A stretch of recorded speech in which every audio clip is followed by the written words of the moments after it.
Welcome to Inside Flair, which stands for Flourish in Life Through Art and Resources for Endometriosis. I'm your host, Priscilla, and on this podcast, we talk about the ins and outs of what it's like to live with endometriosis and chronic illness, how to use art as a tool for coping and healing, and the power of storytelling as a way to spread awareness about the disease. Today, I have the pleasure of speaking with Racheli, a world traveler, holistic fitness instructor, multidisciplinary artist, and team member of Flair. Welcome, Racheli. So glad you're here. Will you please tell us a little bit about yourself? So happy to be here. Thank you for having me. I know it took us a second to get here, but I'm glad we got it. Hello, everyone. I'm Racheli. I am American Israeli, and I am a recovering corporate baddie. I did the fintech sales role for very many years. And then during the pandemic, I caught the travel bug, which is ironic. Pandemic and travel doesn't always go together. I've currently visited 70 countries. I have put together multiple festivals. I love following the vibe. And unfortunately, I am also I hate endo warrior. I have endometriosis, ruining my life. And yeah, I've been using art to move through that. And now I'm building Flair with you. I'm so happy because you are a very unique soul. I will say that there's so much to you, and I'm really excited for our listeners to learn about you. I don't like the term endo warrior either. I do feel like that term or phrase is definitely in the works of being reframed and shaped in the community. So we have to come up with Yeah. a new one. On that note, though, do you want to share a little bit about your journey to your diagnosis? Yeah. So my endo journey is quite different from anyone else that I've met. I like to call it acute endometriosis. I have been on birth. I was on birth control from 13. I always had bad periods, but it was always manageable. When the pandemic hit, I was currently about 3 years into being on the Mirena, and I was traveling full time, and I was feeling pretty good. And somewhere between being forced to get the vaccine and also getting COVID, I started experiencing insane pelvic pain where I felt like someone was literally slicing me open. I didn't realize what was happening. I ended up in the hospital in Indonesia a couple times. I got stuck in Bali during the pandemic. I ended up back in Israel, and I started becoming allergic to a lot of food, ended up in the hospital a lot in relation to what seemed like food. I thought my appendix was exploding multiple times. And eventually I was getting so weak. I was having extreme fatigue.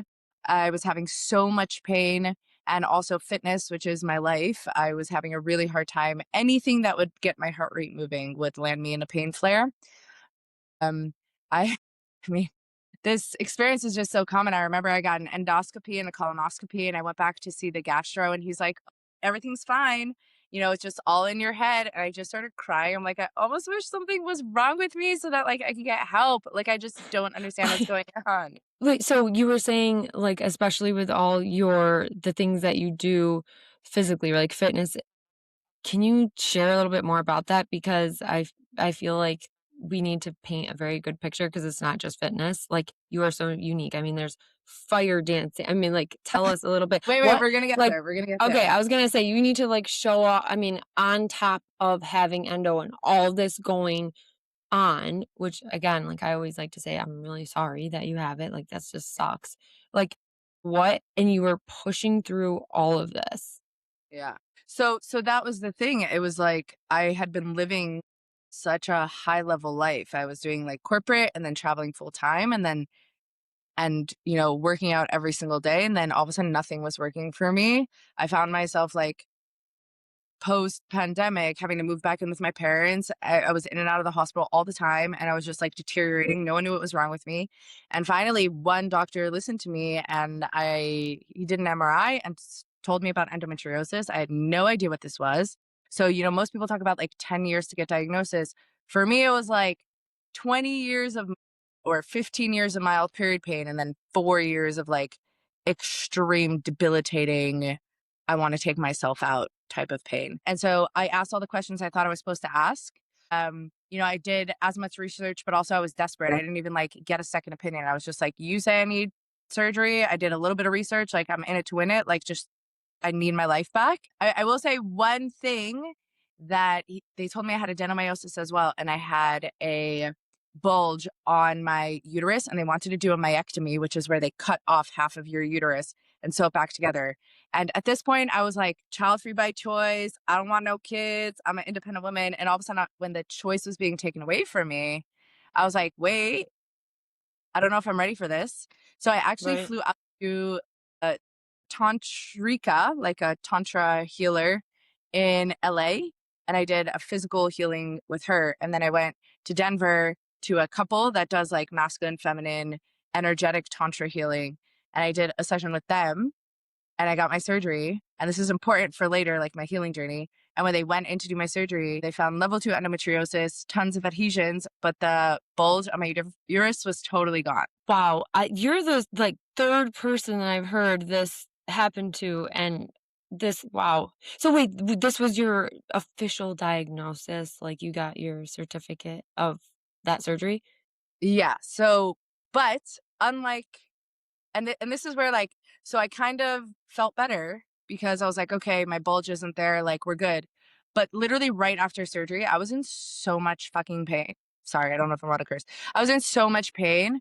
I was like, this isn't normal. I was completely dismissed. I was abandoned by my surgeon. He deleted all the footage from the surgery. I tried getting a second opinion by Dr. Sechkin. He refused to hand over the photos and video. I was trying to build my care team, and like I was seeing a pelvic floor specialist, and like I was trying to get on Medicaid so I can get some free medical assistance, and he refused to speak to me. Long story short, I had major nerve damage.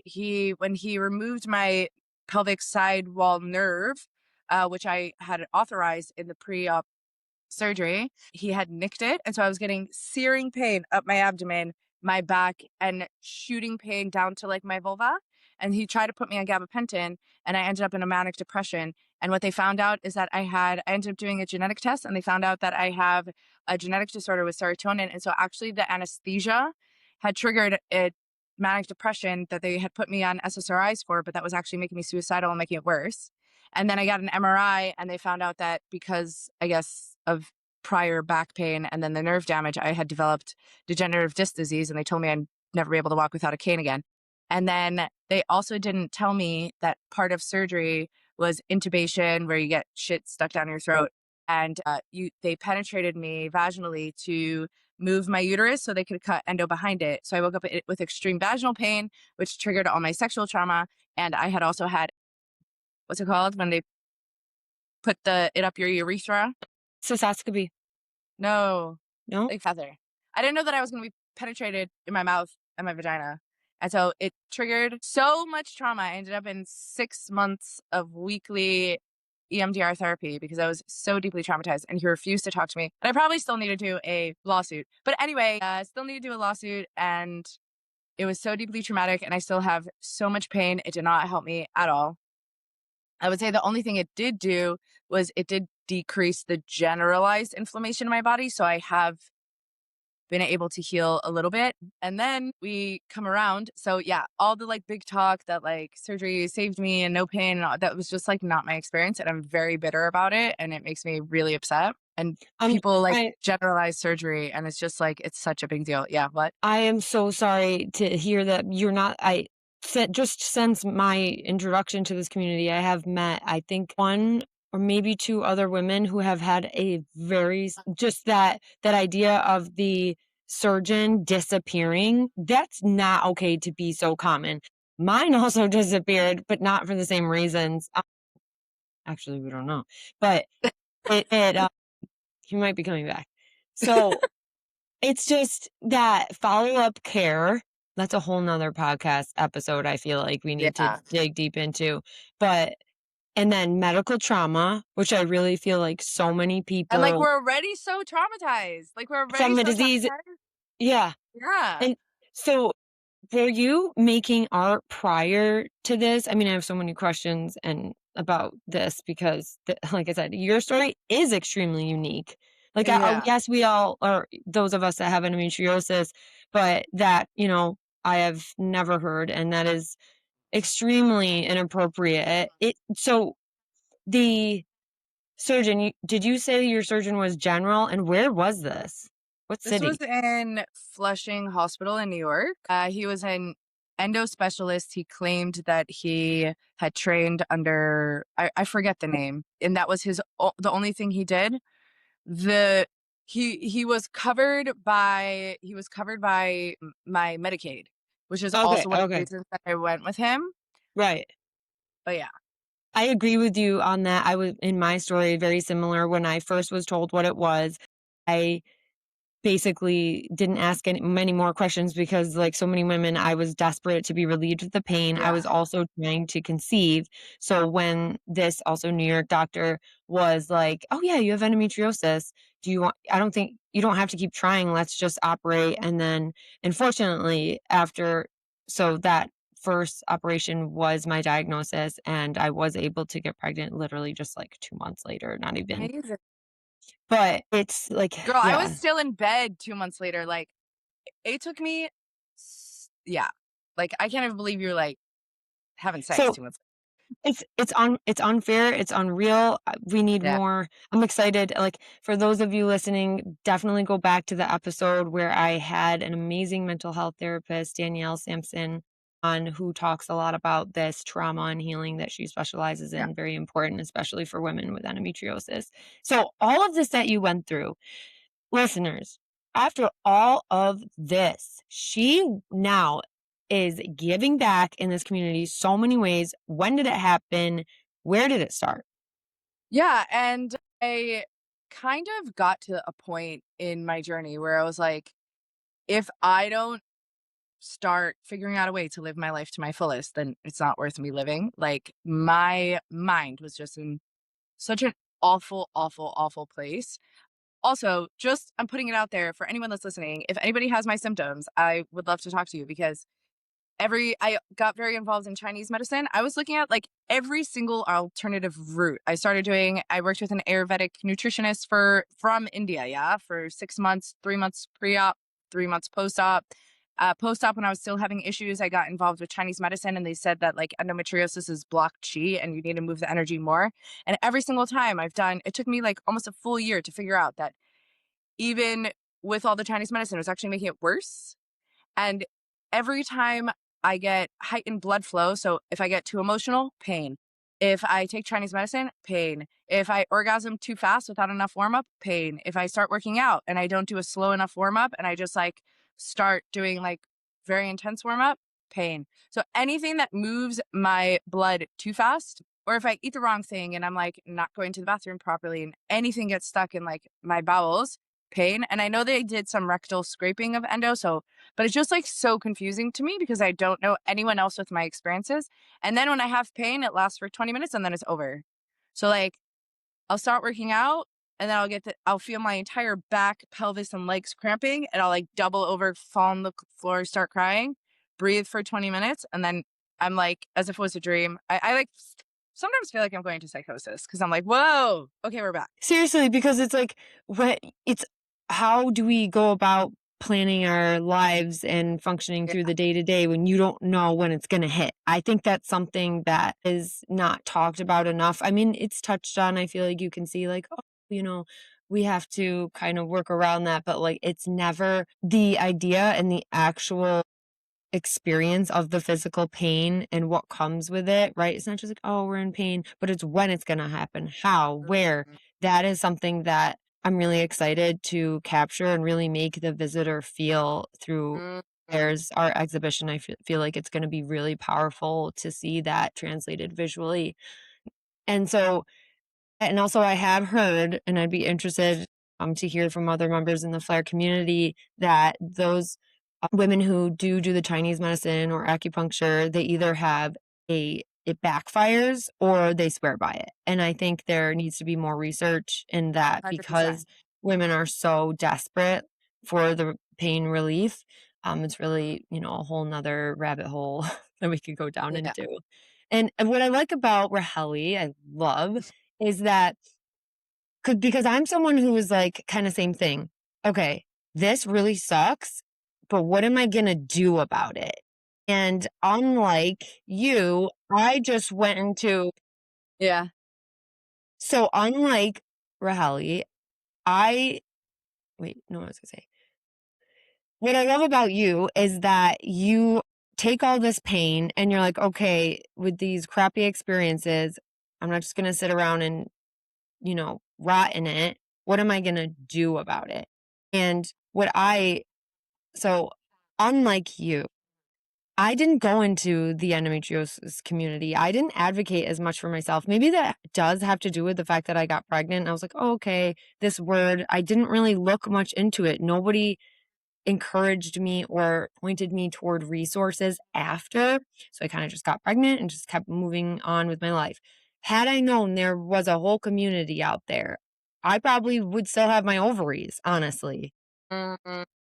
But I But love, I think you also have to take into consideration how different our experiences were. Like, I had surgery in January 24, and I was walking with a cane and I was suffering. And a friend of mine sends me a YouTube ad that she saw from a company that was being mm, showcasing at the symposium of EndoFound in New York, like the next month. And I went with my cane and I bought my own ticket and I went there and I just was crying to anybody that would listen to me. And I joined the community out of necessity. And I think so. There's three parts to this. You asked me how did I do fire dancing and all this stuff. So there was my life is falling apart and I'm having suicidal ideation. How do I find joy? Like, I started with all the back pain. I started reading a book around. I started reading Joe's Dispenza's book, Becoming Supernatural, and then another book about conquering chronic back pain and really utilizing the fact that like our brain doesn't know what's real and what's not. And how can I convince my brain that I'm going to be okay and that this pain isn't life ending and work through it, right? And then on the other hand, also taking inventory with myself. I lost my entire career. I lost all my friends. I'm living with my parents. On the one hand, I've lost everything and that's so overwhelming. And on the other hand, I have a clean slate. I can do whatever I want. What brings me joy? heck Where yeah. can I explore? What are all the things I've wanted to try? And I love moving my body. So, also on a physiological level, forcing myself to move. So many people are like in pain and I'm pretty sure I have all the ABCs. I got the ADHD, potentially a bit of the TISM. I've been diagnosed with MCAS, potentially have, streamlines of the POTS and the EDS, Right. all of the things, because the more I dive into this, I'm like, oh, and I have that, and I have that, and I have that, and I have that. But then what? What? I'm going to give myself diagnoses and limit myself? No, I'm going to be like, hold on, all of these work on the same systems. If there's too much estrogen, then the MCAS flares, and then the MCAS produces more estrogen, and then you end up in this cycle where they're eating each other. So how do I create a system, kind of what I was telling you, which is the next point. Well, okay, 2 points. One, getting into the advocacy work by need, and then being in the advocacy work and being like, there's so much miscommunication between the doctors and the patients, and the patients and the doctors. Nobody understands each other. Nobody knows anything. I come from a fitness science background. How can I learn even more specific to endometriosis? Plus, all my personal healing, I found that like with my serotonin issues, drugs were making me worse. Everything's making me worse. And I chose a very holistic route when it comes to what I was telling you in founding my company, Rave. How do I do the mind, body, and sex part? The mind, the mental health, the working through all of the neuro pathways to help heal the body, the physically, the nutrition. I've literally healed everything through nutrition and movement and somatic healing, which I'm going to touch on also in a second. And then the sex. Are we connected to our bodies? Are we embodied? That's why I've taken up art and dance. How can I get into a flow state? How can I find my self expression, my creativity? Not only did I stop trusting my body, it was like, okay, sex is causing me pain. I don't trust my body. It's, leaving me. How can I dive into pleasure? Women are the creators of life. Our life force energy is our sex energy, is our womb. How can Hell I yeah. start creating? I'm literally getting chills talking about this. Like, how can I start cultivating and creating, and even just like fuck masturbation, a self pleasure practice? How do I learn I literally healed myself. I think I've had in the last year one pain attack after orgasm, just from moving through it and learning how to really trust my body again and be in pleasure. And that's something that I take people through. Then they work with me. You're coming for fitness course and how to work with a body that's in pain, but really it's like so interconnected on everything. Somebody recently, I was having a conversation on Instagram and she was saying like she just went back to work after taking a couple months off post surgery and she hasn't been sleeping. And I'm like, girl, she's like, I don't understand. I don't understand. Like, why can't I sleep? And I'm like, it's the stress from work. And she's like, I'm like, I know we hate to hear that it's the stress, but it is. All of a sudden we're being And thrown into, a rigid cycle that doesn't respect our bodies and our time, and in offices with like disgusting lighting and artificial smells and all the endocrine disruptors. I mean, there's just like, it's a full body experience. And what are I all the little things that we can take to make our internal system work with us? I agree with you, and I think it's not spoken enough about that masturbation is a huge tool. I'm sorry. It's not discussed enough, I think, about how masturbation is a big tool, whether it's like you said, just like not it's beyond pleasure. It can relieve literally stress. I Mhm. had a conversation yesterday at the Looney event with Chelsea Leyland and Gloria Steinem about how the level of requirements and the standards for sex education in the US alone, women, especially, I mean, you could attest to like just being a young girl.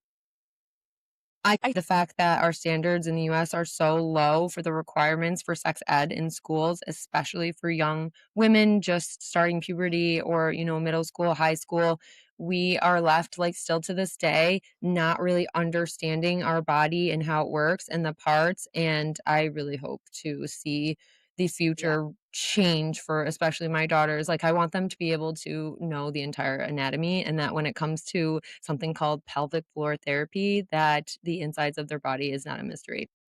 yeah. But Well, I it's wanna not only that. It's not only that. One, it's the anatomy. I just did a vulva casting workshop. Super fascinating. I love that. I could Can I show you? Hold on. I have to show you. There's also a lot of artists that I would love to share at some point, maybe in like a little slideshow or a deck, the young people say, about painters that explore, the female anatomy. Wow. Is that My you? vulva. I love it. Anyway, but one of the girls was looking at it and she's like, they took us through like a whole initiation and everything, and she was looking, we had these mirrors and we were like looking at ourselves and really just like taking a moment to like check out our bodies. And she's like, "What's that?" And I was like, "Your urethra." And she's like, "I thought I always peed out of my, like, under the hood of the clit." And I was like, "Ma'am, you are 39 years old. Like, I'm not judging." And then I ended up doing a whole anatomy session for all these women because they really didn't understand how things worked. But in addition to what you're saying, it's not just masturbation. And that's why I said that before. Masturbation for me comes with the incentivized outcome for orgasm. And I think what we've lost is self pleasure. How can I touch myself gently or roughly, taking my time? My goal isn't to orgasm. My goal is to be in as much pleasure. How can I touch myself in all the ways that I wish to be touched? Where are the places on my body that don't get a lot of love or that need more love? How can I go to my partner and request for them to touch me in a certain way and to give me the best sexual experience if I don't even take time to learn what I like? And there's a lot of Exactly. correlation between, people are going to say no causation, whatever, but there is a lot of correlation. Every time I speak to someone that has endometriosis, almost, I would say 98% of them have some sort of sexual trauma. And that could be physical sexual trauma from a partner or family member or whatever the case is, a stranger. It could also be shame. How many of us grew up in spaces that were focused on religion and didn't give us the space to love our bodies and learn our bodies? And or maybe we grew up in school systems where it wasn't even sexual trauma, but the womb and the throat are very directly correlated when we talk about somatics. Every time you didn't feel like you could speak up, you could speak your truth, you were spoken over. All the times I worked in male dominated spaces and was taken advantage of, and I didn't even realize or felt like I had to prove myself because I'm a woman. Every single one of those experiences are blocking my womb and my life force energy. And so when we're looking at sex as a healing tool, we really have to look at our voice and our self expression. which is flair and art and advocacy. And it starts leading into all other aspects of life. And then also self. I really appreciate you pointing on that shame part because I can know for myself when it comes to or came to sex really that the pain part of my like pain trauma is I didn't know that the pain a lot could be caused, right, from endo, actually, the physical pain, right? And then you're like, "Wait, why is that impacting?" But, like, I'm going through yeah, just not understanding where that pain and then understanding that, "Oh, I have this disease," versus what is supposed to be normal, what is sex actually supposed to be like, you know? And so, with art I've always used art as the tool for healing, but when it came to endometriosis, I actually avoided for a long time, like, Mhm. subconsciously, right? That I didn't A, wanna associate myself, like, with the or identify with the disease, but also, like, it's such a painful, traumatic thief of my life, so it actually wasn't until late 2025 that I started actually producing work about it, so I'm, like, really proud of myself for that, but then, again, when a nice transition into the birth of Flair, what have you, and the post so my post-operative self-care basically is what Flair is and became, and I now when I woke up like I say, part of my story is when I finally woke up or my blood transfusions kicked in, I was like, "Okay, can't be quiet about this disease anymore. Where do I start?" I really did not know about the advocacy work already going on. I just knew that I wanted to do something about it, and art was that tool that I had. So I actually, like, I started looking into it, right? I knew I wanted to have an art show and find other artists that had endometriosis and kind of get us together under one roof. And I was like, okay, this will be a great idea. I think that will be healing and help spread awareness. But when I started to dig deeper, I couldn't really find anything like that. I Mm. actually I was reaching out, messaging to people on Instagram that I could find, like, that I would see a lot of more, female focused work. And it wasn't until I started putting out there, like, call for artists, that I saw people starting to comment and share. And that's how I connected with you, right? Somebody tagged you on the post. Yeah.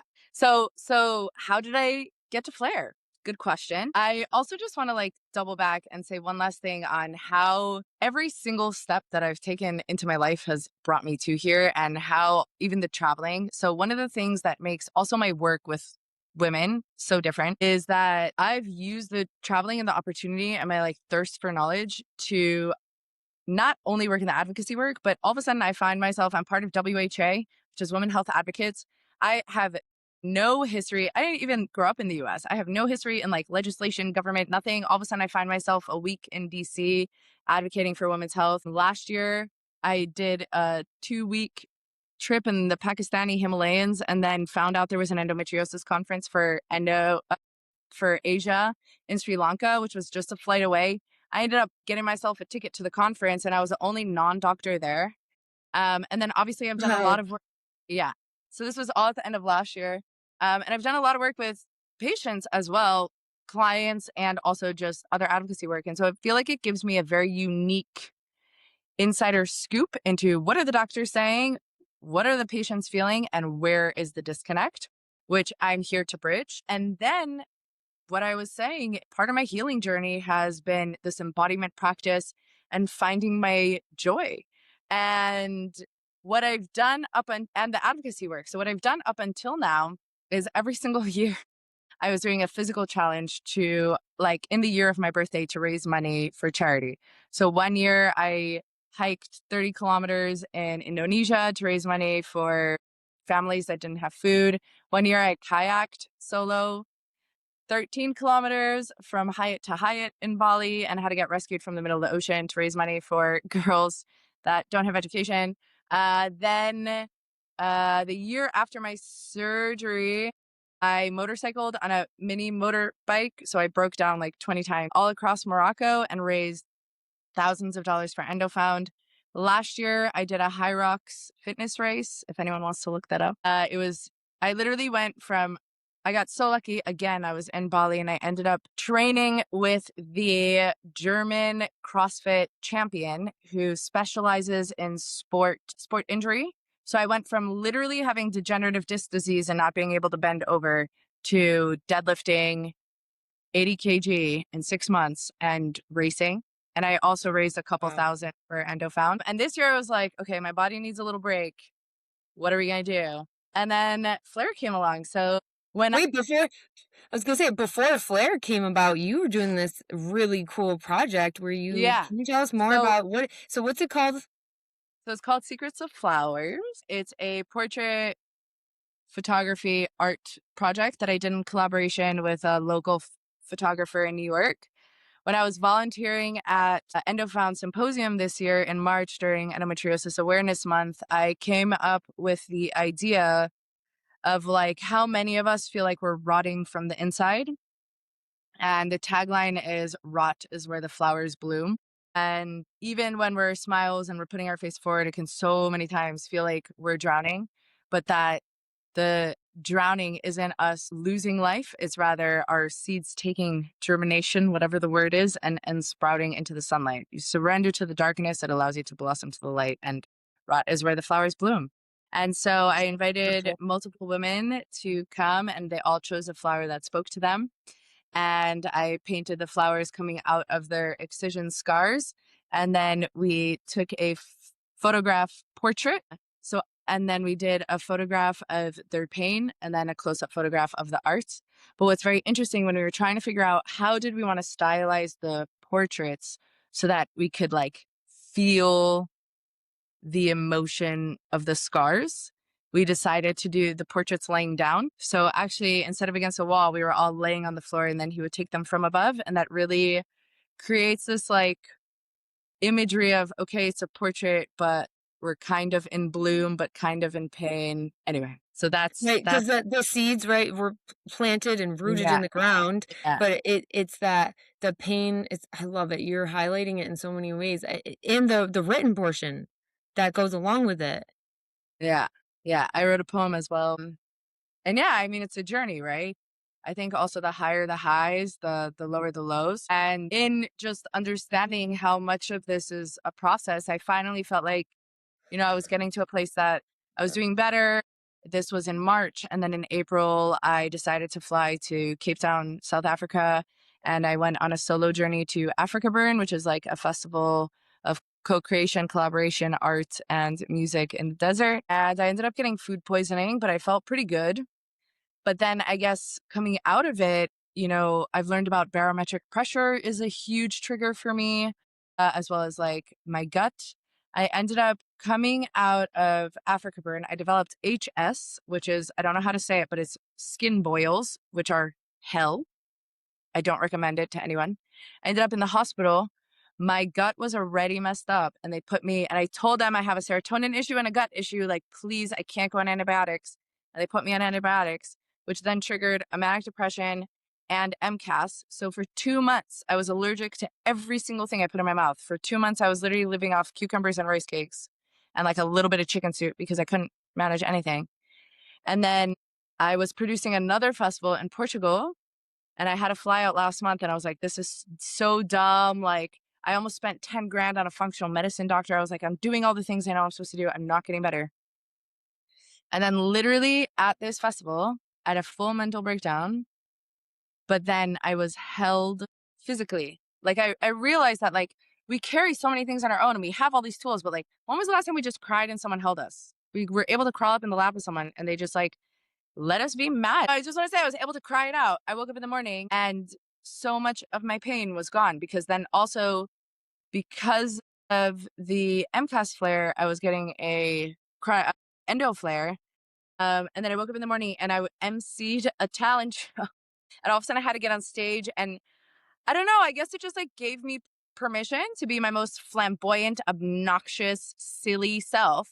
And I felt so in my power. Like everyone just saw me at this festival at the lowest of my lows and all the highest of the highs. And all of a sudden that day I went to dinner and I think I had like a little bit of bread and I didn't flare. And then I was like, I went to the dance party that night and I didn't flare. And I was like, that's so crazy. Like everything I'm preaching about the energetics of it and the physical of it and the emotional of it and this, like I'm like living proof that it's true.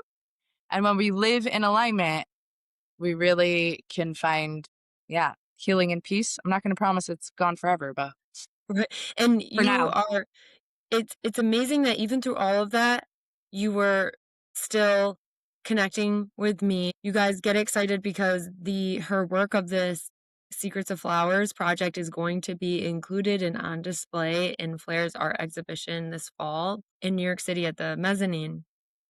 So the photographs, right? So it's really cool. There's the women's bodies, the paintings on their bodies, and then the photographs. It's so creative on so many different levels. And after connecting, she's going through all of this and still pushing through. And what I love about her is she's a testimony of her work. She doesn't, Raheli, you don't just talk the talk, you walk the walk.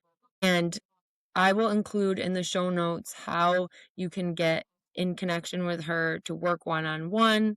She has a really amazing 3-month program that covers all of kind of that healing process, which, you can share more about.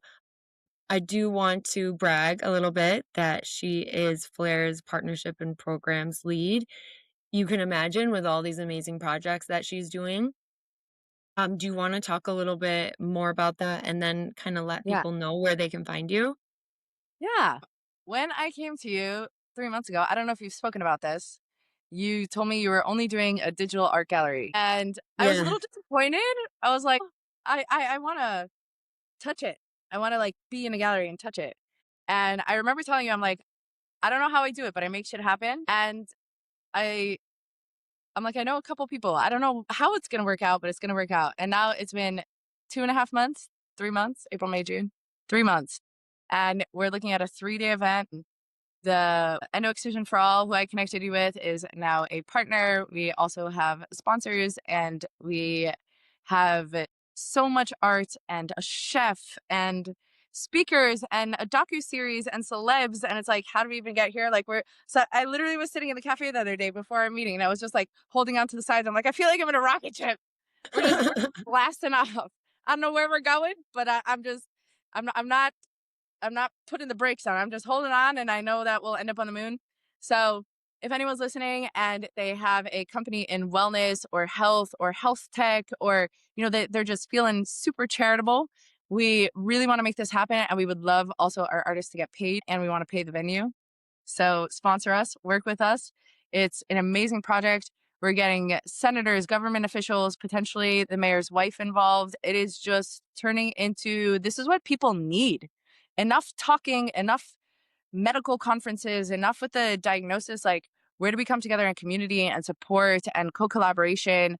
Everybody likes to talk about the village and like you got to show up for the village in order to reap the benefits of the village. And that is what we are doing. And I am so excited. I know so many cool people and you guys know so many cool people. And even though, we all have our little roles, I feel like we're really all coming together and creating magic. And I am so excited. So if you want to, yeah, be involved, message us at Flair. It really has been an amazing experience. I can't believe at this point, I'm not even surprised how everything happens. It's happening so fast and it's one thing after the another, like you said, between the bigger public figures that are interested and the little small guys. Like we are pulling this off and it just shows the power of community. And I'm very grateful that I get to work with you and many others to really push this conversation. Look, really, I keep saying that after this 3-day event this weekend, the word endometriosis, it's not going to be a question, right? Like it should be as well known as AIDS and breast cancer and anything when it comes to women's health.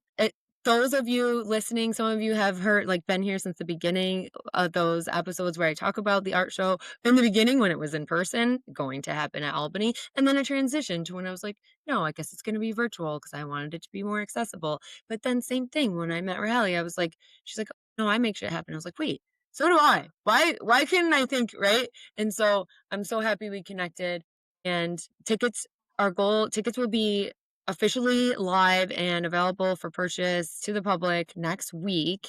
And subscribers on Substack, paid subscribers, you're going to get first dibs. I'll include some more links. It's also on the website on how to get on the wait list. And yes, so many great, amazing things to come. I'll make sure to include, like I said, all this information in the show notes. Raheli, you are such a beautiful soul and bring so much to this world and flair. And yes, if you could give one piece of advice to someone that maybe just got their diagnosis or they're still searching for answers, they feel like they have endo, but they don't know, or someone who has just had the surgery and is going through that recovery healing process, what do you want to share? It's going to have to be three. Have a rage practice. This shit, you don't have to have a smile on your face. You have to have a safe way to release your rage. Smash some pillows, yell into pillows, take up Muay Thai. That's what I did. Breath sound movement. Number one. Number two, your brain doesn't know what's real and what's not. You have to start training it to heal from the inside out. And number three, joy is a practice. It's not a given. And so every single day, sitting down, how can I do one thing that brings me joy? How can I be in more joy? It's never too late to start. I started fire dancing last year and I've performed twice already. I don't know. What else have I taken up? I don't know. Anything that sparks my tizzy, I try it. It's out there. I Hell try yeah. it at least once. You want to be an Love. author? Be an author. You want to, I don't know, call yourself an artist and end up in an art gallery with like the first art thing you've done in years? It's going to happen. Oh, my goal for this year was to get rejected 1,000 times. So I'm not getting rejected so often, but that's also a good tip to find your joy. And have a rage practice. Number two, mindset over everything. And number three, joy as a practice.